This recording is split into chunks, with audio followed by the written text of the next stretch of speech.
Hello, I'm Isaiah Saunders, and the topic that I decided to look at for propagating the awesome was non-terrestrial life.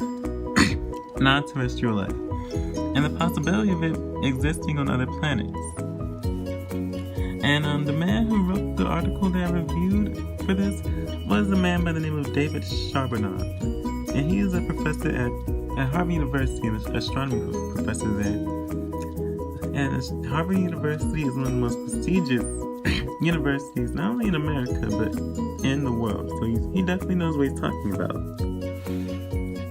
And one of the first things that he brought up in his article was the topic of water. And how in order for life forms to even exist on another planet, there has to be plenty of it. Plenty of water.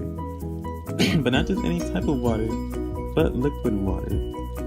And the reason liquid water is perfect for life forms to thrive on other planets is because liquid water has a high density. A density high enough that chemical reactions can occur and other life forms therefore can exist on that planet. See?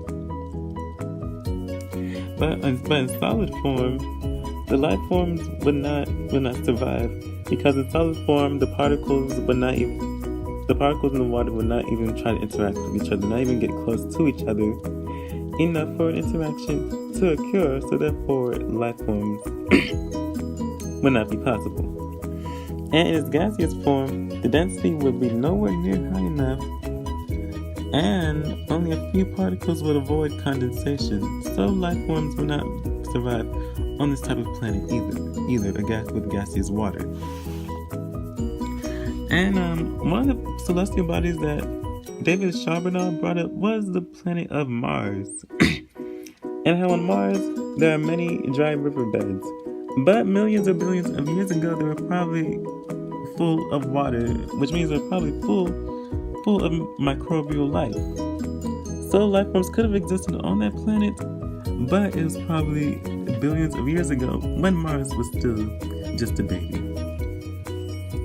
And he also brought up one of Jupiter's many moons, the moon Europa. And on Europa, yes, there's water on that planet, but it's probably under the many sheets of ice that's on Europa, which is several miles deep.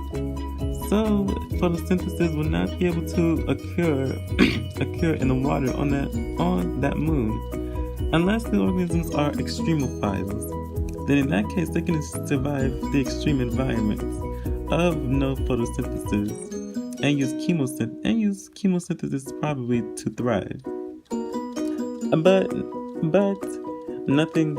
this hasn't been exactly confirmed yet. And one of the other things that was brought up in David Charbonneau's article was how in order to study the atmosphere of Earth-like planets, we will be very time-consuming, money-wise and time-wise, because in order to study the atmosphere of a possible Earth twin planet, we will need a very large telescope, probably larger than most telescopes that have been invented so far, and it will be very money-consuming. Because in order to study this, it will cost billions of dollars. Not millions, not thousands, but billions of dollars probably to study the atmosphere of a possible Earth-like planet. So yes, non-terrestrial life could be possible on other planets, but there's many factors that play into this that still need to be studied further and deeper in order to have a concise answer and one consensus on if non-terrestrial life exists.